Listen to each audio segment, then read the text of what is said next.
నెల్లూరు జిల్లా రాపూర్ మండలంలోని భోజనపల్లి, వీరాయపాళెం, గండూరుపల్లి, గెలుగుపాడు గ్రామాలలో చదువుతున్న 50 మంది విద్యార్థుల కోసం బస్ సౌకర్యాన్ని కల్పించాలని ఆ గ్రామ ప్రజలు ఆర్టీసీ అధికారులకు సోమవారం వినతిపత్రం సమర్పించారు. ఉన్నత చదువుల కోసం పొదలకూరులోని పాఠశాల, కళాశాలకు వెళుతుంటారని, ప్రస్తుతం గ్రామాల నుండి బస్ సౌకర్యం లేకపోవడం వల్ల పిల్లలు చదువుకోవడానికి తీవ్ర ఇబ్బందులు పడుతున్నారని వాపోయారు. సరైన సమయానికి బస్సులు అందుబాటులో లేకపోవడం వల్ల తరచుగా క్లాసులకు ఆలస్యంగా వెళ్లాల్సి వస్తుందని, వారి చదువుపై తీవ్ర ప్రభావం చూపుతోందని ఆవేదన వ్యక్తం చేశారు.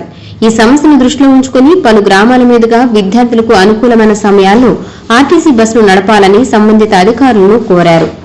మాది వీరాయపాలెం, నా పేరు జ్యోతి.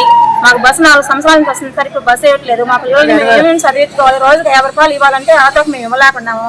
మేము చేసేదే కష్టం చేసి 200 రూపాయలు కూలి పని చేస్తున్నాం. ఈ కూలి పనిలో రోజు మేము బాబుకు 60 రూపాయలు ఇచ్చి పంపించి ఇంక మేము ఏం తిని బతకాలి. గవర్నమెంట్ బస్సు 4 సంవత్సరాలు వేశారు. ఈ సంవత్సరం ఎందువల్ల ఎక్కడ మేము డిఎం గారికి అర్జీ ఇన్నట్టు వచ్చినాము. మాకు ఏ సమాధానం లేదు సార్. మాకు కొంచెం చూసి మాకు బస్సు అనేది ఇవ్వాలి సార్. మాకు మాత్రం రాపూర్ మండలం వీరాయపాలెము బస్సు రావడం లేదు. మా పిల్లలను చదివించుకోవాలనా చదివించుకోకూడదనా? పొద్దులొస్తాం మేము ఛార్జీలు పెట్టుకొని ఎలా చదివించుకోవాలి? ఆటోలో ఎడా పంపించాలి? మేము పొద్దులొస్తాం ఆటోలో పంపించాలంటే ఛార్జీలు ఎలా వస్తుంది? మేము కష్టం చేసుకుని మేము కూతురు జరుపుకునేవా వద్దా? ఈ చదివించుకునేవా?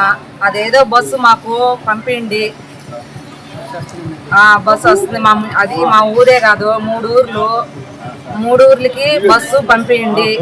మీ కాళ్ళు పట్టుకుంటాం మేము. మాకు ఆ బస్సు ఏదో సహాయం చేయండి.